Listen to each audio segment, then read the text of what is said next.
আমরা যেটাকে হজ বলি, কিন্তু এর আরবি শব্দ হলো আল হাজ্জু।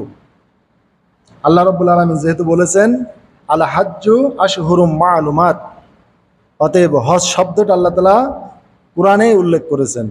অতএব হজ আমরা বাংলা ভাষায় বলি, কিন্তু এর আরবি শব্দ হলো আল হাজ্জ অথবা হাজ্জুন। তো যাই হোক, এই হজ নামক ইবাদতটা নিয়ে আপনাদের সম্মুখে কিছু আলোকপাত করবো ইনশাআল্লাহ। আমরা জানবো যে হজ কি, হজ কাকে বলে, হজ কার উপর ফরজ, হজ করলে আল্লাহ কি প্রতিদান দিবেন, কেউ হজ না করলে আল্লাহ তাআলা তার কি শাস্তির ব্যবস্থা রেখেছেন, ইত্যাদি বিষয় নিয়ে আমরা আজকের জন্য আলোচনা করব। ওমা তাওফিক ইল্লা বিল্লাহ। হাজিরিন, হজ ইসলামের 5টা খুঁটির মধ্যে একটা খুঁটি। ইসলামের খুঁটি কয়টা? 5টা। তাহলে 5টা খুঁটির উপরে ইসলামটা প্রতিষ্ঠিত। আল্লাহ রাসূল সাল্লাল্লাহু আলাইহি ওয়াসাল্লামের সহিহ বুখারীর কিতাবুল ঈমানের হাদিস, বুনিয়াল ইসলাম আলা খামস, ইসলামের ভিত্তি 6টি, 5টি ভিত্তির উপরে, খুঁটির উপরে ইসলামটা প্রতিষ্ঠিত। তার মধ্যে 1 নম্বর খুঁটি হচ্ছে শাহাদাত আল্লাহ ইলাহা ইল্লাল্লাহ ওয়া আন্না মুহাম্মাদার রাসূলুল্লাহ। 1 নম্বর খুঁটি হলো আল্লাহ রাব্বুল আলামিন যে কালিমা দিয়েছেন, এই কালিমার সাক্ষ্য দেয়া যে আল্লাহ ছাড়া কোনো মাবুদ নেই, তিনি একক অদ্বিতীয়, তার কোনো শরিক নেই, এবং মুহাম্মদ সাল্লাল্লাহু আলাইহি ওয়াসাল্লাম আল্লাহর বান্দা ও রাসূল। তাহলে প্রথম ইসলামের খুঁটি হলো কালিমা, কালিমার পরেই নামাজ, নামাজের পরেই যাকাত, যাকাতের পরে সিয়াম, সিয়ামের পরে হজ। তাহলে আল্লাহ রাব্বুল আলামিন ইসলামের যে 5টা খুঁটি দিয়েছেন, এই 5টা খুঁটির মধ্যে হজ হলো 5ম স্তম্ভ বা 5ম খুঁটি। তো হাজিরিন, হজ মানে ইচ্ছা করা, অর্থাৎ আল্লাহ রাব্বুল আলামিনের সন্তুষ্টির জন্য কাবাঘর জিয়ারতের ইচ্ছা করা। এই হজ, এটা হচ্ছে মানুষের শারীরিক এবং আর্থিক উভয় ইবাদতের সমন্বয়। এখানে শরীরের বল লাগে এবং অর্থ লাগে। এই জন্য হজ সবার উপরে ফরজ নয়, যেহেতু এটা স্বাস্থ্যগত বিষয়, শরীর সুস্থ থাকতে হবে এবং অর্থ সম্পদ থাকতে হবে। অতএব এই 2টা হচ্ছে একটা বড় হজের শর্ত। শরীর সুস্থ না হলে আপনি তো হজ করতে পারবেন না। হজের বিভিন্ন কার্যাবলী আছে, কাবাঘর তাওয়াফ করা, সাফা মারওয়ায় সাই করা, কঙ্কর নিক্ষেপ করা, বিভিন্ন শক্তির বিষয় আছে। আর শারীরিক বল, পরিশ্রম লাগে হজ করতে গেলে। এই জন্যে হজ মূলত যুবককালে আল্লাহ যদি সামর্থ্য দেয়, তাহলে সামর্থ্যবান মানুষ যদি যুবক অবস্থায় এই হজটা করলে সবচেয়ে বেশি ভালো হয়। কেননা যৌবনকালের ইবাদতটা আল্লাহ বেশি কবুল করেন। এবং আল্লাহ রাসূল আরেকটা হাদিস, সাহাবাতি ইউজিল্লুহুমুল্লাহু ফি জিল্লি ইয়াওমা লা জিল্লা ইল্লা জিল্লু, 7 প্রকারের লোককে আল্লাহ তাআলা সেই দিন তার ছায়ায় স্থান দেবেন। তার মধ্যে আশাব্বু মান নাশা ফি ইবাদাতিল্লাহ, ওই যুবক যে যুবক তার জীবনকে আল্লাহর ইবাদতে কাটিয়েছে। এখানে কিন্তু বলা হয় না যে ওই বৃদ্ধ যার বার্ধক্য অবস্থায় ইসলাম পালন করেছে, তা বলা হয় না, বরং যুবকের কথাই বেশি বলা হয়েছে। যে 7 শ্রেণীর যে মানুষ সেদিন আল্লাহর ছায় বা আল্লাহ তাআলা আরশে আজিমের ছায় যে স্থান পাবে, এখানে আরশে আজিম শব্দটা নাই। বলা হয়েছে যে সেই দিন আল্লাহর ছায়া ছাড়া আর কোনো ছায়া থাকবে না। এখন আল্লাহর ছায়া দ্বারা কি বোঝানো হয়েছে, এটা আল্লাহু আলাম। এটা দ্বারা আল্লাহর বিশেষ ইহসান রহমত বোঝানো হয়েছে, না তার আরশে আজিমের ছায়া বোঝানো হয়েছে, এটা আল্লাহ তাআলা ভালো জানেন। কিন্তু এই হাদিসে আরশে আজিমের কথা নাই। সাবাতু ইযিল্লুহুমুল্লাহু ফি জিল্লি, সেই দিন আল্লাহ তাআলা 7 প্রকারের লোককে তার ছায়া স্থান দান করবেন, আর সেই দিন তার ছায়া ব্যতীত কোনো ছায়া থাকবে না। অতএব আল্লাহ রাব্বুল আলামিন স্বয়ং তার ছায় আল্লাহ তাআলা 7 শ্রেণীর লোককে আল্লাহ স্থান দেবেন। তার মধ্যে 1 নম্বর হচ্ছে ইমামুন আদিলুন, যিনি দিনদার, নেককার, ন্যায়পরায়ণ বাদশাহ। ন্যায়পরায়ণ বাদশাহ হচ্ছে 1 নম্বরে আল্লাহর ছায়ায় কিয়ামতে স্থান পাবে। তাহলে হজ যৌবনকালেও করা যায়, কিন্তু আমাদের একটা ভুল বিশ্বাস যে হজ হচ্ছে বৃদ্ধ বয়সের ইবাদত। ছেলে মেয়ে সবকিছু বিয়ে শাদী দিয়ে ঘর সংসার সবকিছু ঠিকঠাক করে একবারে যখন নির্ঝঞ্ঝাট জীবন, আর কোনো ঝামেলা নাই, সেই টাইমের ইবাদত হলো হজ। এটা মহা ভুল ধারণা। আর আমাদের বাংলাদেশে এই চিন্তাটাই বেশিরভাগ মানুষ করে, যে যুবতী মেয়ে আছে, এই মেয়ে রেখে কিভাবে হজ করতে যাই, এখনো ঘর বাড়ির কাজকাম শেষ হয় না, ঘর বাড়ি সেরে হজে যাব, বিভিন্ন চিন্তা ভিতরে নিয়ে আসে। হাজিরিন, এই জন্য হজ নামক ইবাদতটা আমাদের জানা দরকার আসলে, যেন আমরা সঠিকভাবে এই হজের ইবাদতটা আমরা ঠিকভাবে আদায় করতে পারি। হাজিরিন, 9 জিলহজ তারিখে আরাফার ময়দানে অবস্থান করতে হয়। তারপরে আল্লাহ তাআলার ঘর বাইতুল্লাহ শরীফ এটা তাওয়াফ করতে হয়, এহরাম বাঁধতে হয়, ছাপা মার হয়, সাই করতে হয়, মিনায় অবস্থান করতে হয়, মিনার গুলিতে শয়তানকে কঙ্কন নিক্ষেপ করতে হয়, কোরবানি করতে হয়, তারপরে মাথা মুন্ডন করতে হয় ইত্যাদি ইবাদতের মাধ্যমে এই ইবাদতটা বা হজ নামক ইবাদতটা সম্পাদন করতে হয়। এবং বিভিন্ন ক্ষেত্রে বিভিন্ন দোয়া আছে, আরাফার ময়দানের দোয়া আছে, তারপরে হজের তালবিয়া আছে, বিভিন্ন এই ইবাদতগুলো বা দোয়াগুলো শিখে যেতে হবে। আমাদের অধিকাংশ হাজি তো তালবিয়াই পারে না, যে হজের যে তালবিয়া লাব্বাইক আল্লাহুম্মা লাব্বাইক, এই তালবিয়াটা পারে না। আরাফার ময়দানে কি দোয়াটা পড়তে হবে সেটা জানে না। জমজমের পানি পান করার সময় কিভাবে পান করতে হবে জানে না। আমরা জানি যে বসে পান করা এটা নবীর একটা সুন্নাত, পানি কি করে পান করতে হয়, বসে পান করতে হয়, কিন্তু জমজমের পানি দাঁড়িয়ে পান করা মুস্তাহাব। আর আমরা এই পানি কি বলে পান করি, বিসমিল্লাহ, তাই না? আমরা শুধু বিসমিল্লাহ বলে পান করি, কিন্তু জমজমের পানি পানের আলাদা দোয়া আছে। আল্লাহুম্মা ইন্নী আসআলুকা ইলমান নাফিয়া ওয়া শিফা মিন কুল্লি দা, এরকম একটা দোয়া আছে। হাদিসটা একটু দুর্বল বলেছেন মুহাদ্দিসে কেরাম। হাদিসটা মুনজিরি রাহিমাহুল্লাহর তারগিবের মধ্যে হাদিসটা আছে। শায়েখ আলবানী এর সনদে একটু দুর্বলতা প্রকাশ করেছেন, যে সনদে একটু দুর্বল আছে। তো যাই হোক, তবু এই দোয়া পড়ে জমজমের পানি পান করা যায়। তো হাজিরিন, এই জন্য এই দোয়াগুলো হজের আগে শিখে যেতে হবে হাজিদের। আরাফার ময়দানের দোয়া, জমজমের পানি পানের দোয়া, হজের তালবিয়া ইত্যাদি যে দোয়া আছে, জিকির আছে, এইগুলো হজের আগে তাকে শিখে যেতে হবে। যারা হজের নিয়াত করেছেন, ভালো কোনো আলেমের কাছে বসে, মসজিদের ইমামের কাছে বসে হজের কার্যাবলী এখনই শিখে নেন। আপনার হজ আপনাকেই করতে হবে। এই জন্য হজের ইবাদতটা আমাদের ভালোভাবে শিখতে হবে হাজিরিন। কিভাবে কাবা ঘর তাওয়াফ করবেন, হজে মানসিক কষ্ট দেওয়া যাবে কিনা, ভিড়ের মধ্যে ভিড় ঠেলে মানুষের কাছে যাবেন কিনা, কঙ্কন নিক্ষেপ কিভাবে করবেন, বিভিন্ন বিষয় জানার আছে, এইগুলো আমাদের শিখতে হবে হাজিরিন। এই জন্য হাজিরিন, এই আল্লাহ রাব্বুল আলামিন মানুষের হেদায়েতের জন্য পৃথিবীতে প্রথম যে ঘরটা নির্মাণ করেন, সেই ঘরের নাম কি? কাবা শরীফ বা বাইতুল্লাহ। আল্লাহ নিজেই কোরআনে বলেছেন যে পৃথিবীতে প্রথম ঘর, যে ঘরটা স্থাপন করা হয়েছে, সেইটা ঘরটা হচ্ছে মক্কায় অবস্থিত আল্লাহর ঘর। এই ঘরটা স্থাপনের ব্যাপারে বিভিন্ন ইতিহাস আছে তাফসিরে। তো যাই হোক, শেষ ইতিহাস যেটা আমরা বলি সেটা হচ্ছে ইব্রাহিম আলাইহিস সালাম আল্লাহ তাআলার এই ঘর থেকে তাওহীদের কালিমা, আল্লাহ তাআলার দিনকে বিজয়ী করার জন্য, তাওহীদের দাওয়াত মানুষের কাছে পৌঁছানোর জন্য, আল্লাহর দিকে মানসিক আহ্বানের জন্য আল্লাহ রাব্বুল আলামিনের নির্দেশে সন্তান, পিতা এবং সন্তান মিলে এই ঘরটা তৈরি করেন আল্লাহর নির্দেশে। আল্লাহ তাআলা সূরা বাকারায় এটা জানিয়েছেন। একটা মাকামে ইব্রাহিম আছে, মাকাম মানে দাঁড়ানোর জায়গা, ইব্রাহিম মানে ইব্রাহিম, ইব্রাহিমের দাঁড়ানোর জায়গা। ওই পাথরের উপরে তিনি দাঁড়িয়ে আল্লাহ তাআলার ঘর তৈরি করেছেন। ইসমাইল আলাইহিস সালাম জোগাল দিয়েছেন। তো আমাদের জাতির পিতা ইব্রাহিম আলাইহিস সালাম উনি রাজমিস্ত্রির কাম করেছেন, এবং ওই পাথরের উপরে তার পায়ের ছাপ পড়ে গেছে। যতটুকু উঁচু হওয়া লাগবে আল্লাহ তাআলার নির্দেশে লিফটের কাজ করেছে পাথর। লিফট যেমন উঠে যায়, কিন্তু লিফটের সুইচ দেওয়া লাগে, কিন্তু এটা আল্লাহ তাআলার পক্ষ থেকে অটোমেটিক লিফট। এই লিফটে বা সিঁড়িতে কোনো সুইচ দেওয়া লাগে না। যতটুকু উঁচু প্রয়োজন আল্লাহ তাআলার নির্দেশে পাথর ততটুকু উঁচু হয়ে যায়। এখানে কোনো সুইচের দরকার হয় না, কোনো পাথরকে হুকুমও করা লাগে না, অটোমেটিকলি। এখানে কোনো মই লাগে না, কোনো মাসা করতে হয় নাই, আল্লাহ তাআলার নির্দেশে পাথর অটোমেটিক। এটা নবীদের একটা মুজিজা, যে পাথর আল্লাহর নির্দেশে উঁচু নিচু হয়েছে এবং পাথরের উপরে তার পায়ে ছাপটা পড়ে গেছে। ওই পাথরটা আজও ঘেরা দেওয়া আছে, সেইখানে 2 রাকাত নামাজ পড়তে হয়।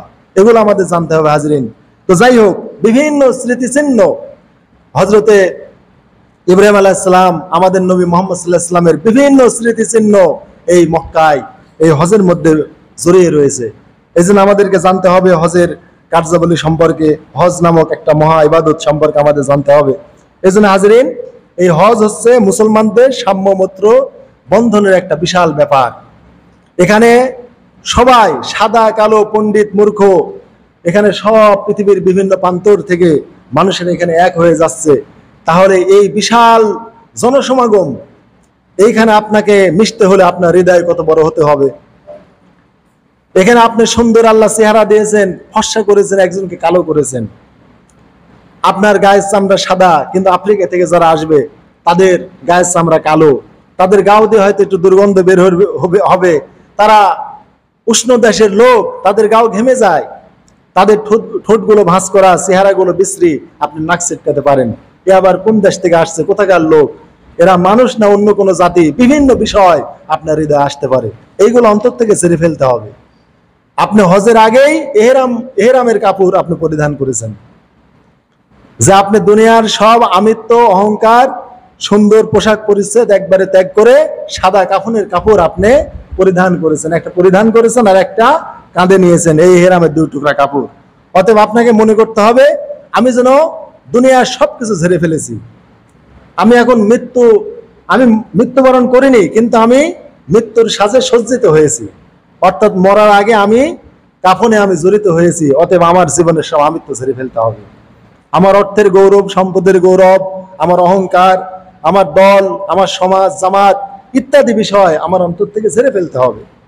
ঝেড়ে ফেলে এই 2 টুকরা কাফনের কাপড়, এহরামের কাপড় পরে, এহরাম বেঁধে আল্লাহর ঘরের দিকে যখন আমরা মিকাত গুলো পাবো, সেইখান থেকে এহরামের কাপড় আগেই পরা হয়, কিন্তু সেইখান থেকে আপনার এহরাম অবশ্যই বাঁধতে হবে।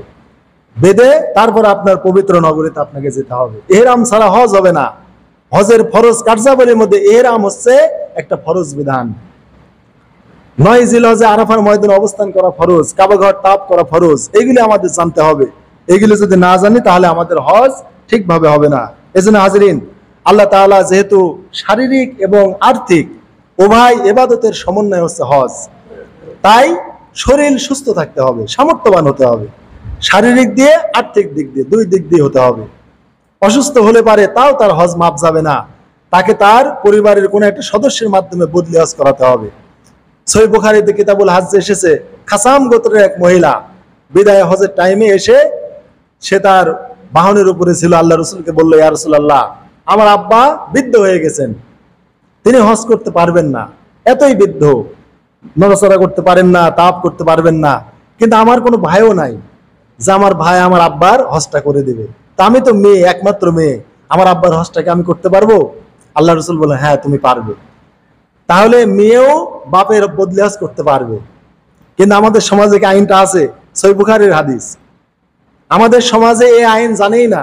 আল্লাহ রাসূল মেয়েদের কত বড় অধিকার দিলেন, কত সম্মান দিলেন, যে বাপের হজটা তুমিও করতে পারবে। আর আমরা তো বলি যে ইসলাম মেয়েদের অধিকার দেয়নি। ইসলাম মেয়েদের কত অধিকার দিয়েছে দেখেন। তাহলে ওই মেয়েকে আল্লাহ রাসূল অনুমতি দিলেন, তোমার বাপের বদলি হজ তুমি করতে পারবে। কিন্তু আমাদের সমাজে মুসলমানরা কল্পনাও করে না যে মেয়েকে দিয়ে বদলি হজ করানো যাবে। অতএব মেয়েকে দিয়ে বদলি হজ করে না, করায় কাকে দিয়ে জানেন? ওই যে যারা হজের এজেন্ট আছে, আমরা যাদেরকে দালাল বলি, কথাটা শুনতে খারাপ লাগে, এই কথা আমরা না বলি, কারণ তারা আল্লাহর ঘরের দিকে আমাদের আহ্বান করছে, নিয়ে যাওয়ার জন্য সাহায্য করছে। তারা জাস্ট আনসার, তারা হচ্ছে আনসারুল্লাহ বা আল্লাহর দিনে সাহায্য করে। আমরা তাদের বলবো, হজের যারা কাজ করে, ট্রাভেলসের কাজ করে, তাদেরকে আমরা দালাল শব্দ তাদের ক্ষেত্রে আমরা ব্যবহার করব না। আমরা গরুর দালাল, মুরগির দালাল, বরকির দালাল, এই দালালদের সাথে তাদের আমরা এক করে ফেলবো না। তারা আমরা বলবো তারা দাঈ ইলাল্লাহ, আল্লাহর দিকে আহ্বানকারী। আমার উপর হজটা করো ফরজ, উনি আমাকে স্মরণ করে দিচ্ছেন, উনি আমাকে কাবা ঘরে নিয়ে যেতে চাচ্ছেন। আপনি ইচ্ছা করলে যেতে পারবেন না। পৃথিবীতে এখন বাউন্ডারি পড়ে গেছে, এক দেশ থেকে আরেক দেশে যাইতে এখন ভিসা লাগে, এয়ারপ্লেন লাগে, বিমান লাগে, বিভিন্ন কিছু লাগে, কিন্তু আপনি আমার সম্ভব না। বিভিন্ন দপ্তরে বিভিন্ন লোক থাকে, প্রত্যেক দপ্তরে অভিজ্ঞ লোক থাকে। অতএব এই হজের যারা ট্রাভেলসের কাজ করে বা হজের যারা কাজ করে, তাদেরকে হজের দালাল এই শব্দটা বলবেন না, তাদেরকে আনসারুল্লাহ অথবা দাঈ ইলাল্লাহ এই কথাটা তাদের ক্ষেত্রে বলবেন। কেননা এই দাওয়াতটা দিয়েছেন কে? সর্বপ্রথম ইব্রাহিম আলাইহিস সালাম। ঘরটা যখন বানানো হয়ে গেল, তখন তিনি নিজেই মানুষদেরকে আল্লাহর ঘরের দিকে হজের জন্য আহ্বান করলেন। তো ইব্রাহিম আলাইহিস সালাম শুধু দাওয়াতটা দিয়েছিলেন, কিন্তু তখন পৃথিবীতে কিন্তু মানুষ ছিল না, কাবা ঘরের আশেপাশে মানুষ ছিল না, অনেক দূর দিয়েছিল, একটা নির্জন জায়গায় কাবা ঘর ছিল। সর্বপ্রথম ইব্রাহিম আলাইহিস সালাম এই নির্জন আল্লাহর ঘরের কাছে তার স্ত্রী এবং তার সন্তানকে রেখে আসলেন এবং বললেন, রব্বুল আলামিন, তোমার ঘরের কাছে আমি আমার পরিবারকে রেখে গেলাম যেন তারা নামাজ পড়তে পারে। তাহলে আল্লাহর ঘরের কাছে রেখে এসেছেন নামাজ আদায়ের জন্য, আল্লাহর দিন কায়েমের জন্য, আল্লাহর দিন প্রতিষ্ঠার জন্য। এই জন্য নামাজ আদায় করলে আল্লাহর দিন কায়েম হয়। আর তুমি এদের প্রতি মানুষদের অন্তর তুমি আকৃষ্ট করে দাও। তারপরে মানুষের অন্তর আকৃষ্ট হয়ে গেল, সেখানে পানির পিপাসায় জমজম কুফল, আপনারা কাহিনীগুলো জানেন। তো যাই হোক, এখানে একটা ভুল কাহিনী আছে। এই হাদিসটা সহিহ বুখারীর, সেটা হচ্ছে এই জমজম কূপ যখন শিশু ইসমাইল আলাইহিস সালাম মানে অত্যন্ত পিপাসার্ত হয়ে যায়, মায়ের দুধ শুকিয়ে যায়, এইদিকে তার মাও পানির পিপাসায় কাতর হয়ে যায়, তখন তিনি পা আশ্রাচ্ছিলেন ইসমাইল আলাইহিস সালাম, আর বলা হয় তার পায়ের আঘাতে জমজম কূপ হয়েছে। তারপরে মা হাজেরা এসে দেখলেন যে পানি চতুর্দিকে প্রবাহিত হয়ে যাচ্ছে, তিনি এক জায়গায় করে দিলেন, বাঁধ দিয়ে দিলেন। তো যাই হোক, ইসমাইল আলাইহিস সালামের পায়ের আঘাতে জমজম কূপ হয়েছে এই কথাটা বুখারীর হাদিসে নাই, বরং ওই হাদিসটা অনেক বড়। ওই হাদিস আছে যখন এই ছটফট করছিল ইসমাইল আলাইহিস সালাম, আর ওইদিকে হাজেরা আলাইহিস সালাম ছাপা মারোয়ায় সাই করতেছিল, বারবার এই পাহাড়ে ওই পাহাড়ে আর ডাকতেছিল যে কাউকে পাওয়া যায় কিনা, এত পানির পিপাসা। তখন জিবরাইল আলাইহিস সালাম এসে তার পাখার বা ডানার বাড়ি মেরেছিল মাটির উপরে, তার পাখা দিয়ে মাটিতে আঘাত করেছিল, আর জিবরাইল আলাইহিস সালামের পাখার আঘাতে জমজম কূপ তৈরি হয়ে যায়। সুবহানাল্লাহ বিহামদি। তাহলে এটাই হচ্ছে জমজম কূপের আসল ইতিহাস। এটা সহিহ বুখারীর হাদিস যে জিবরাইল আলাইহিস সালাম এসে তার পাখা দিয়ে বাড়ি দেন বা ডানা দিয়ে আঘাত করেন, তখন সেখান থেকে পানি বের হতে শুরু করে। কিন্তু আমাদের সমাজে কাহিনী আছে যে ইসমাইল আলাইহিস সালাম পা লাফ পারিয়ে তিনি কান্নাকাটি করেন, তার পায়ের আঘাতে জমজম কূপ হয়। এই কাহিনীটা এই হাদিসে নাই। তো যাই হোক, তবে এটা বুখারীর এই হাদিসের আরো একটা অংশে আছে যে হাজেরা আলাইহিস সালাম তাড়াতাড়ি আসলেন, দেখলেন পানিগুলো প্রবাহিত হয়ে যাচ্ছে, উনি তাড়াতাড়ি বাঁধ দিলেন। আল্লাহ রাসূল বললেন যে মা হাজেরা আলাইহিস সালাম যদি এই বাঁধটা না দিতেন, তাহলে জমজমটা চিরপ্রবাহমান কূপ হয়ে যেত, চিরপ্রবাহমান জমিনের উপর দিয়ে চিরদিন বয়ে চলতো, এটা বদ্ধ কূপ আর হতো না। কিন্তু তিনি যেহেতু বাঁধ দিয়েছেন, তাই এটা বদ্ধ কূপ হয়ে গেছে। এটা সহিহ বুখারীর হাদিস। তিনি যদি বাঁধ না দিতেন, এটা কোনোদিন একটা বদ্ধ কূপ হতো না, এটা একটা প্রবাহমান কূপে পরিণত হয়ে যেত। সুবহানাল্লাহ। তো যাই হোক, আমি সেই দিকে যাব না। আমার মূল বিষয় হচ্ছে যে আমরা হজের বিভিন্ন বিষয় আমরা জানবো। ইব্রাহিম আলাইহিস সালামের এই কথা দাওয়াতটা আল্লাহ পৃথিবীবাসীর কাছে আল্লাহ পৌঁছে দিয়েছেন। এই জন্য এই দাওয়াতটা, ইব্রাহিম আলাইহিস সালামের এই দাওয়াতটা যারা হজের কাজ করছেন, সমাজের আলেম ওলামা বা বিভিন্ন ট্রাভেলসের লোক, তারা এই দাওয়াতটাই দিচ্ছেন। এই জন্য আমরা এই নোংরা শব্দ তাদের ক্ষেত্রে ব্যবহার করব না, কেননা এই দাওয়াতি কাম স্বয়ং ইব্রাহিম আলাইহিস সালাম করেছেন। এই হজের থেকে ইব্রাহিম আলাইহিস সালাম মানুষকে দাওয়াত দিয়েছেন। অতএব আমাকে আপনারা যারা হজের দাওয়াত দিচ্ছেন, তাদেরকে দালাল এই শব্দটা আমরা পরিহার করি, তাদেরকে আমরা দাঈল আল্লাহ বলি। রাজমিস্ত্রিকে আমরা গালি দেই, ইব্রাহিম আলাইহিস সালাম রাজমিস্ত্রি কাম করে নাই? তাহলে কুরআন সাক্ষ্য দেয় ইব্রাহিম আলাইহিস সালাম রাজমিস্ত্রি কাম করেছেন, তার সন্তান ইসমাইল আলাইহিস সালাম জোগালদারি করেছেন, আর আমরা রাজমিস্ত্রিকে আমরা গালি দেই। কাঠমিস্ত্রিকে আমরা গালি দেই, কাঠমিস্ত্রি ছিলেন হযরত নূহ আলাইহিস সালাম। তারপরে দাউদ আলাইহিস সালাম কামারের কাজ করেছেন। আল্লাহ সূরা হাদিদ নামে, লোহা নামের একটা সূরা নাযিল করেছেন। লোহা নামের একটা কোরআনে আল্লাহ সূরা নাযিল করেছেন হাদিদ। এই হাদিদ বা লোহা দিয়ে হযরত দাউদ আলাইহিস সালাম যুদ্ধের পোশাক বানাতেন, অস্ত্র বানাতেন, বর্ম বানাতেন। তাহলে আমাদের আদি পিতা আদম আলাইহিস সালাম কৃষি কাজ করতেন, আমাদের দিনের নবী মুহাম্মদ সাল্লাল্লাহু আলাইহি ওয়াসাল্লাম ব্যবসা বাণিজ্য করতেন, ছাগল চড়াতেন। সহিহ বুখারীর হাদিস যে আল্লাহ পৃথিবীতে এমন কোন রাসূল, নবী রাসূল পাঠান নাই যিনি ছাগল চড়ান নাই। ইয়া রাসূলুল্লাহ, আপনিও চড়াইছেন? হ্যাঁ, আমিও কয়েকটা দিরহামের বিনিময়ে, টাকার বিনিময়ে আমি মক্কাবাসীদের ছাগল চড়াতাম। তাহলে হাজরিন, এই জন্য কোনো কর্মকে বা পেশাকে কখনো ঘৃণা করবেন না। সেটা যদি হালাল কর্ম হয়, হোক হালাল কর্ম কিনা এটা আমাকে দেখতে হবে। কত মানুষ সুদ খাচ্ছে, ঘুষ খাচ্ছে, কত অবৈধ পথে সম্পদ উপার্জন করছে, আমরা তাদের ব্যাপারে বলবো।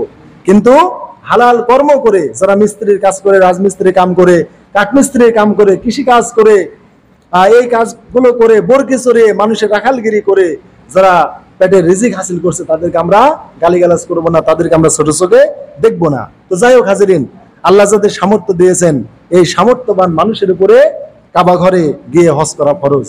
আল্লাহ রাব্বুল আলামিন এই ব্যাপারে বলেছেন, ওয়ালিল্লাহি আলান নাসি হিজ্জুল বাইতি মান ইসতাতা ইলাইহি সাবিলা। আল্লাহ বলেছেন যে আমার এই ঘর বাইতুল্লাহ পর্যন্ত আসতে পারে এরকম সামর্থ্যবান প্রত্যেক মানুষের উপরে আল্লাহর জন্য হজ করা ফরজ। তাহলে কাবা ঘর পর্যন্ত যার যাওয়ার সঙ্গতি আছে, তার উপরে হজ করা ফরজ। এখানে আল্লাহ তাআলা মদিনার কথা বলেন নাই, কি বলেছেন? তার বাইতুল্লাহ বা কাবা ঘরের কথা বলেছেন। অতএব পরিবারের খরচ বাদ দিয়ে আপনি হজে গমন করলেন, আবার ফিরে আসবেন, মাঝখানের যে দিনগুলো, এই দিনগুলোতে যদি আপনি পরিবারের খরচ বহনের পর মক্কা শরীফ বা বাইতুল্লাহ শরীফ যাওয়া পর্যন্ত টাকা থাকে, তাহলে আপনার উপর হজ করা ফরজ। তাহলে হজ করতে হলে কোটিপতি হওয়া লাগে না। আমরা মনে করি কোটি কোটি টাকার মালিক হলে হজ ফরজ হবে না। গমন থেকে শুরু করে প্রস্থান, এই মাঝখানে পরিবারের খরচ আর এই যাতায়াতের খরচ, তাহলে এই দুইটা জিনিস হলে হজ ফরজ হয়ে যায়। জাস্ট এই কয়দিনের জন্য পরিবার আমার কিছু খাবে হালাল তরিকায়, আর আমার যাওয়ার আর আসার খরচ মক্কা পর্যন্ত। মদিনায় যাওয়া ফরজ না, নবীর কবর জিয়ারত ফরজ না। এটা একটা ঐচ্ছিক নফল ইবাদত, একটা মোবারকপূর্ণ ইবাদত, আল্লাহ রসুলের রওজায় বা তার কবর মোবারক জিয়ারত করা। কিন্তু এটা হজের কোনো অংশ না, না সুন্নাত, না মুস্তাহাব, না ওয়াজিব বা ফরজ, এরকম কোনো ফরজিয়াত বা ওয়াজিব এরকম কোনো ইবাদত না। অর্থাৎ মদিনার সাথে হজের কোনো সম্পর্ক নাই, সম্পর্ক শুধু মক্কার সাথে। অতএব আল্লাহর ঘর পর্যন্ত যাওয়ার যদি সঙ্গতি থাকে আর এর মাঝখানে পরিবারের যদি ব্যয় বহনের সামর্থ্য থাকে, তাহলে তার উপরে হজ ফরজ। এই জন্য মুসলিম উম্মার সকল আলেম ফকি একমত, কারো যদি এমন অতিরিক্ত সম্পদ থাকে, জমি থাকে, যে ওই জমির ফসল না হলেও তার চলবে, তাহলে উদ্বৃত্ত জমি বিক্রি করে তাকে হজ করতে হবে। কারো যদি এমন ঘর বাড়ি থাকে যে অতিরিক্ত ঘর বাড়ি সে ভাড়াই দিচ্ছে বা ভাড়াই চলতেছে, দেখা গেল 10 রুম ঘর আছে, 2 রুমের টাকায় তার সংসার চলে যায়, 8 রুমের টাকা উদ্বৃত্ত থাকে, তাহলে 8 রুমের মধ্যে কিছু রুম বিক্রি করে তাকে হজ করতে হবে। যেহেতু 10 রুমের মধ্যে 2 রুমেই তার সংসার চলে যায়, 2 রুমের ভাড়াতেই, আর 8 রুমের ভাড়া উদ্বৃত্ত থেকে যায়, তাহলে 8 রুমের মধ্য থেকে বাইতুল্লাহ যাওয়া পর্যন্ত যতটুকু টাকা লাগে ওই পরিমাণ বিক্রি করে যাওয়া ফরজ। আপনার 10 বিঘি সম্পদ আছে, 5 বিঘির টাকা আপনার সংসার চলে যায়, তাহলে 5 বিঘার টাকা বা অর্থ বা ওর ফসল অতিরিক্ত থেকে যায়, তাহলে অতিরিক্ত জমি বিক্রি করে যা আপনার ফরজ। এই জন্য হাজিরিন, মনে করবেন না আমার তো কোটি কোটি টাকা নাই, কিন্তু আপনার জমি আছে, জায়গা আছে, আপনি 2 বিঘে জমি বিক্রি করে দেন, যে জমি না হলেও আপনার সংসার চলে যাবে, এরকম হলে আপনাকে জমি বিক্রি করে হজে যেতে হবে। হাজিরিন, এই জন্য হজ হচ্ছে ইচ্ছা, হজের নামই হচ্ছে ইচ্ছা। এই জন্য আল্লাহ তাআলা হজের ইচ্ছা করতে বলেছেন, যে তোমরা ইচ্ছা করো। হজ মানে ইচ্ছা, আপনি ইচ্ছা করলেই আল্লাহ ব্যবস্থা করে দিবেন। আমার গ্রামের একজন হাজি আব্দুর রহমান এখনো বেঁচে আছেন, আল্লাহ তাকে জান্নাতবাসী, আল্লাহ তাকে হেফাজত করুন। তো উনি, তার বাড়ির ভিটি ছাড়া কিছু নাই, তো চিন্তা করলো আমি তো মারা গেলে আমার ছেলেরা ভাগ করে নিয়ে যাবে। তো একটা বুদ্ধি খাটলো আমাদের সাথে পরামর্শ করে, আমার নানা হয় সম্পর্কে, যে আমি তো মরে গেলে আমার বেটাই ভিটি মাটি পাবি। অতএব এক বেটা চাকরি করে, এক বেটার একটা দোকান আছে। বেটারে বললো যে বাবারে, আমার হজ করার খুব আমার ইচ্ছা, কিন্তু আমার মাঠে ঘাটে কোনো জমি নাই, বাড়ির ভিটি মাটি ছাড়া। তো তোমরা একটা কাজ করো, মরে গেলে তো তোমরা আমার এই ভিটি মাটি পাবেই, তা আমি মরার আগেই এই জায়গাটা আমি তোমার কাছে বেচতে চাচ্ছি, তোমরা আমারটা কিনে নাও। তখন এই সন্তানেরা বললো যে আব্বা, আপনি এমন একটা কথা বললেন যেটা ফেলে দিতে পারে না। ঠিক আছে, এই বাড়ির ভিটি আপনি মূল্যে তো আমরা পাবোই, কিন্তু দরকার নাই, আমরা তাহলে আপনার থেকে কিনে নিচ্ছি। তখন বাড়ির ভিটি তার নিজ সন্তানের কাছে বিক্রি করে ভিটি বেচা টাকা দিয়ে তিনি হজ করে এসেছেন। মানে কৌশল খাটিয়েছেন, মানে আল্লাহর ঘরের আমি হজ করব, এই ইচ্ছা। দেখেন, ইচ্ছা করেছে, আল্লাহ ব্যবস্থা করে দিয়েছে। তার সন্তানও ভালো। হয়তো অন্য সন্তানগুলো হলে যে আব্বা, আপনি বাড়ির ভিটি মানুষ বেশি খায়, আপনি তো মরে গেলে আমরা এমনিই পেয়ে যাব, আপনি ভিটি মাটি বেশি আপনি হজে যাবেন, এটা একটা কাজ করবেন, আপনি আমাদের অসহায় করে চলে যাবেন। কিন্তু সন্তানরা দেখলো যে না, আব্বা যেহেতু নিয়াত করছে, অতএব এই ভিটিটা মরে গেলেই পাবো, আমরা আগেই আব্বার থেকে রেজিস্ট্রি করে নিই, আমাদের কাছেই বেশি। এইভাবে বাপের হজের ব্যবস্থা হলো। হাজিরিন, আমাদের পার্শ্ববর্তী নগর ইউনিয়নের এক ব্যক্তি, উনি হাটে হাটে বারণ বিক্রি করতো। আপনারা কি বলেন? শলা বলেন, তাই না? আমরা বারণ বলি, বারণ বা ঝাঁটা বলি, তো আপনারা বারণ বলেন। তো যাই হোক, উনি ওই বারণ বিক্রি করে করে কিছু টাকা জোগাইছিল, আর আল্লাহর কাছে খালি নিয়াত করতো, হজের ট্রাভেলস লোক পালে বা যারা হাজি তাদের কাছে বলতো যে আল্লাহর কাছে দোয়া করেন, আল্লাহ যেন আমাকে হজের ব্যবস্থা করেন। উনি বারণ বিক্রি করে উনি হজ করেছেন। সুবহানাল্লাহ বিহামদি। অতএব হজ মানে ইচ্ছা করা, আপনার ভালো নিয়াত যদি থাকে আল্লাহ আপনাকে ব্যবস্থা করে দেবেন। এই জন্য হাজিরিন, হজ একটা মহান ইবাদত, এইখানে গিয়ে কোনো পাপের কোনো কাজ করা যাবে না। আল্লাহ রাব্বুল আলামিন বলেছেন যে ফালা রফাসা ওয়ালা ফুসুকা ওয়ালা জিদালা ফিল হজ্জি, তোমরা যখন হজে যাবে, হজে গিয়ে তোমরা অশ্লীল কাজ করবে না। হজে গিয়ে কিন্তু অনেক হাজি অশ্লীল কাজ করে। যারা হাজি, আল্লাহ তাআলার কোরআনের সূরা বাকারার আয়াতটা ভালো করে শুনে নেন, হজে গিয়ে অনেক অশ্লীল কাজ করে। হজ মনে করে একটা ট্যুরিজম। আমি একটা ট্যুরিজমে এসেছি, উনি ওই সাগর পাড়ে যাবেন, উনি বড় বড় মার্কেট করতে যাবেন, ওখানে বিভিন্ন বেহা মেয়েদের দেখবেন, বেপর্দা বা বিদেশি মেয়ে যারা, তাদের দেখবেন বিভিন্ন বিষয়, বা তিনি সিনেমা দেখবেন বা মোবাইল চালাবেন, মোবাইলে ফেসবুক ব্যবহার করবেন, ফেসবুকের অশ্লীল সিনেমা দেখবেন, বিভিন্নভাবে তিনি অশ্লীল কাজ করবেন। এই জন্য আল্লাহ তাআলা এখানে বলেছেন ফালা রফাসা, হজে গিয়ে কোনো অশ্লীল কাজ করো না। অতএব অশ্লীল কাজ আপনার যে কোনো ভাবে হতে পারে।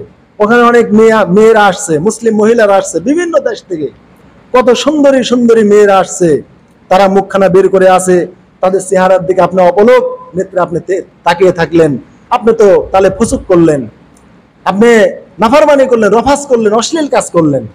এই জন্য বুখারীর যে হাদিসটা বললাম, ওই খাসাম গোত্রের মেয়েটা তার বাহনে চড়ে বললো যে ইয়া রাসূলুল্লাহ, আমার বাপ বৃদ্ধ হয়ে গেছে, বাপের বদলে আজ করবো কিনা। আল্লাহ রসুলের বাহনের পিছনে তার এক চাচাতো ভাই ছিল, পলক ফেলছে না, অপলক দৃষ্টিতে তিনি ওই মেয়েকে দেখছেন। আল্লাহ রসুল খেয়াল করলেন যে আমার এই কাঁধের ফাঁক দিয়ে আমার এই চাচাতো ভাই ওই মেয়েটিকে দেখছে। তখন আল্লাহ রসুল সাল্লাল্লাহু আলাইহি ওয়াসাল্লাম তার চেহারা ঘুরিয়ে দিলেন, হাত দিয়ে ধরে ওই দিকে ঘুরিয়ে দিলেন যে হজে মেয়ে দেখা যাবে না। তাহলে আল্লাহ রসুল নিজেই তার হাত দিয়ে তার ওই ভাইয়ের, চাচাতো ভাইয়ের মুখখানা ওই মহিলার দিক থেকে ঘুরিয়ে দিলেন। তাহলে আল্লাহ রসুল যখন দেখতে পেয়েছেন যে হজে একটা হাজি বা একটা পুরুষ একটা মেয়ের দিকে তাকাচ্ছে, আল্লাহ রসুল নিজ হাতে তার চেহারাটা ঘুরিয়ে দিয়েছেন। কিন্তু মহিলাকে বলেননি তুমি মুখ বাঁধো, কিন্তু পুরুষের চোখখানা ঘুরিয়ে দিয়েছেন। কিন্তু আপনি হজে গেলেন, আপনি মেয়ে দিকে বেড়ালেন, এটা তো আপনার হজ হলো না। এই জন্য আল্লাহ যে আয়াতটা বলেছেন যে ফালা রফাসা, হজে গিয়ে অশ্লীল কাজ করো না, ওয়ালা ফুসুকা, কোনো পাপের কোনো কাজ করো না, কারো গিল্লা করবেন না, গীবত করবেন না, হিংসা করবেন না, ওয়ালা জিদাল, আর কোনো ঝগড়া তর্ক এইগুলো করবেন না। হাজিরিন, আমরা হজে গিয়ে এগুলোই করি, অশ্লীল কাজ, তারপরে ফুসুক বা অন্যায় পাপকর্ম এবং জিদাল, তর্ক বিতর্ক। এই আপনি আমার পাশ দিয়ে কেন গেলেন, সাইডে কি জায়গা নাই, আপনি আমাকে কেন ধাক্কা দিলেন? ভাই, ধাক্কা তো লাগবেই, পৃথিবীর কত লক্ষ লক্ষ মানুষ এখানে চলে এসেছে, বিশাল ময়দান, এই ময়দানে তো গোতাতে একটু লাগবেই, আপনার লাগতে লাগবে, বা কেউ এসে আপনার হুমড়ে খেয়ে পড়ে যেতে পারে, আপনাকে ধৈর্যের পরিচয় দিতে হবে। কারো দিকে আপনি চোখ বাঁকা করে তাকাতে পারবেন না, মনে করবেন এই ময়দানে আমি সবচেয়ে বড় গুনাহগার। আমি এখানে দেখি তো আল্লাহর এই মানুষগুলোকে, আল্লাহর এই মেহমানকে, তার ঘরে যারা এসেছে তাদের একটু খেদমত করতে পারি কিনা। আপনি তাদের দিকে বাঁকা চোখে না তাকিয়ে তাদের এক গ্লাস পানি পান করান, একটু নাস্তা করান, একটু খাওয়ান, তাদেরকে আগে আগে সালাম দেন। এটা আল্লাহ রাসূল শিক্ষা দিয়েছেন। বিরুল হাজ লাইসা লাহু জাযান ইল্লাল জান্নাহ, যদি কেউ পরোপকারমূলক, মানুষের উপকারমূলক যদি কেউ হজ করে, তার বিনিময়ে আল্লাহ জান্নাত দিবেন। সাহাবায়ে কেরাম বললেন, মা বিরুল হাজ ইয়া রাসূলুল্লাহ, হে আল্লাহ রাসূল, বিরুল হজ কি, হজ্জে মাবরুরটা কি? আল্লাহ রসুল বললেন, বিরুল হাজ, পরোপকারমূলক কল্যাণময় হজ্জে মাবরুর হলো ইতামুত্তম, মানুষকে খানা খাও। তাহলে হজে গিয়ে আপনি অন্যেরটা খাওয়ার চেষ্টা করবেন না। হাজিরা গিয়ে কি করে জানেন, ওই খানা দেয়, বিভিন্ন গাড়ি আসে, ওই রিলিফ খাওয়ার জন্য দৌড় মারে। ভাই, হজে গিয়ে রিলিফ খাওয়ার চেষ্টা করবেন না। আল্লাহ রসুল বলেন ইতামুত্তম, তুমি মানুষকে খানা খাও, অপরের খানার চিন্তা তুমি করো না। আপনি খানা আনতে গেলেন, গাড়ির রিলিফ খেতে, এই টাইমে আপনার জোহরের বা আসরের নামাজের আজান দিয়ে দিল, আপনি রিলিফ আনতে আনতে আপনার জামাতি হয়ে গেল। আপনি কি হজ করতে গিয়েছেন না রিলিফ খেতে গিয়েছেন? ছাতা আনতে যায়, রিলিফের ছাতা, রিলিফের খেজুর, রিলিফের বিরানি। ভাই, রিলিফ দেওয়ার চেষ্টা করেন। আল্লাহ রসুল বলেছেন রিলিফ দাও, ইতামুত্তম, মানুষকে রিলিফ দাও, মানুষকে খাও। অতিবুল কলাম, মানুষের সাথে মিষ্টি ভাষায় কথা বলো। অফসুস সালাম, মানুষের মাঝে সালাম দাও, সালামের ব্যাপক প্রসার ঘটাও। পৃথিবীর অনেক অচেনা মানুষ আফ্রিকা থেকে এসেছে, আমেরিকা থেকে এসেছে, ইউরোপ থেকে এসেছে, রাশিয়া থেকে এসেছে, অপরিচিত মুসলিম, সালাম দেন, আসসালামু আলাইকুম। ওর ভাষা ইংরেজি, ওর ভাষা উর্দু, ওর ভাষা ফার্সি, আপনি সালাম দেন, দেখবেন বলবে ওয়ালাইকুম আসসালাম। কি বলবে?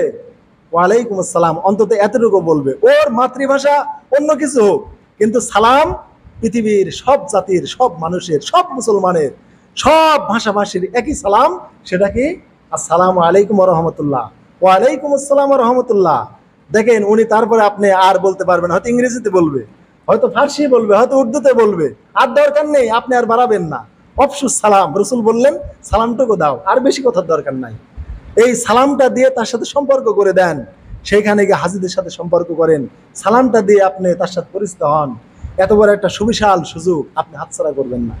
এই জন্য হজে গিয়ে মানুষকে বেশি বেশি খানা খাওয়ানোর চেষ্টা করবেন, মানুষকে সালাম দিবেন, উত্তম ভাষায় তাদের সাথে কথা বলবেন। এইভাবে মানুষের খেদমত যদি আপনি আল্লাহর ঘরে গিয়ে করে আসতে পারেন, তাহলে আপনি এরকম পরোপকারমূলক যদি হজ করে আসতে পারেন, আপনার হজ এমন হবে যে আল্লাহ রসুল বলেছেন ওই দিনের মতো যেদিন তোমার মা তোমাকে প্রথম জন্ম দিয়েছিল। সহিহ বুখারীর হাদিস। তার মানে তোমার মা যেদিন তোমাকে প্রথম জন্ম দিয়েছিল ওই প্রথম দিনের মতো তোমার জীবন নিষ্পাপ হয়ে তুমি ফিরে আসতে পারবে। এই জন্য হাজরিন, আল্লাহ আমাদের তৌফিক দান করুক যে আমরা এরকম হজের মাসালাগুলো আমরা জেনে আমরা পরোপকারমূলক মানুষের খেদমতমূলক আমরা হজ আমরা করার চেষ্টা করি, হজে মাবরুর আমরা করার চেষ্টা করি। আল্লাহ আমাদের তৌফিক দান করুক। যে বিষয়গুলো সংক্ষেপে বলার দরকার সেটা হলো, আপনারা অনেকে মনে করেন হজ বৃদ্ধ কালের ইবাদত, বৃদ্ধ বয়সের ইবাদত, এই চিন্তা মাথায় আনবেন না। এই চিন্তা শুধু বাংলাদেশের, ইন্দোনেশিয়া বা পাকিস্তান এইসব রাষ্ট্রের দিকে তাকান, যুবকেরা হজে যায়। এবং শুধু না, শুধু পুরুষ যায় না, তারা স্ত্রী পরিবার নিয়ে তারা হজের চেষ্টা করে। সহিহ মুসলিম সহ বিভিন্ন হাদিসে আছে, এক মহিলা তার এক সন্তান, শিশু সন্তান, এখনো হজ ফরজ হয় নাই, ছোট্ট বাচ্চাকে উঁচু করে বললে, ইয়া রাসূলুল্লাহ, আমার এই সন্তানের কি হজ হবে? আল্লাহ রসুল বললেন, হ্যাঁ, তোমার সন্তানকে তুমি হজ করাও, কিন্তু সব তুমি পাবে। কেননা তোমার সন্তানের এখনো আমলনামা চালু হয় নাই, ওর নেকি বদি, ওর পাপ পুণ্য লেখার খাতা এখনো খোলা হয় নাই। কিন্তু তোমার যেহেতু খোলা আছে, তাই তোমার এই নাবালেগ সন্তান হজ করলে সব তোমার। কার সওয়াব? তোমার সওয়াব। অতএব পরিবার নিয়ে অন্যান্য রাষ্ট্রের লোকের হজে যায় কত আনন্দের সাথে। আপনারা দেখবেন যে স্ত্রী নিয়ে, সন্তান নিয়ে, পরিবার নিয়ে হজে যাচ্ছে। আর বাংলাদেশে এ বখিলি নিজের স্ত্রীকে সন্তানদের নিয়ে হজে যাওয়ার চেষ্টা করে না, খালি নিজের বাঁচার চিন্তা করে। ভাইরা, নিজের বাঁচার খালি চিন্তা করবেন না। কু আনফুসাকুম ওয়া আহলিকুম নার, আল্লাহ বলেছেন নিজে বাঁচো, পরিবারকেও বাঁচাও। অতএব পরিবার নিয়ে হজে যাওয়ার চেষ্টা করবেন। অন্তত পক্ষে নিজের স্ত্রীকে বা নিজের মাকে সাথে করে হজ করার চেষ্টা করেন। পরিবারের কোনো একটা সদস্য নিয়ে হজ করার চেষ্টা করেন, আল্লাহ তাআলা কবুল করবেন। আর যুবতী মেয়ে আছে, এই চিন্তা করবেন না যে মেয়েকে বিয়ে দিয়ে হজ করবে, এরকম না। মেয়ের বিয়ের যখন সময় হবে বিয়ে দিবেন। আপনার মেয়ের বিয়ের উপযুক্ত হয়েছেন, এই জন্য কি আপনি যাকাত দিয়ে বন্ধ করে দিবেন যে মেয়ে বিয়ে দিয়ে যাকাত দেব, মেয়ে বিয়ে দিয়ে নামাজ পড়বো? তাহলে হজ তো নামাজের মতো, যাকাতের মতো বা সিয়ামের মতো ফরজ ইবাদত। তাহলে আপনি অন্যান্য ফরজ ইবাদত তো মেয়ের বিয়ের জন্য ঠেকা রাখেন নাই, তাহলে হজকে কেন ঠেকা রাখবেন? অতএব এ সকল চিন্তা চেতনা হৃদয় থেকে ঝেড়ে ফেলবেন। আল্লাহ আমাদের সবাইকে তৌফিক দান করুক। ওয়া আখিরু দাওয়ানা আলহামদুলিল্লাহ।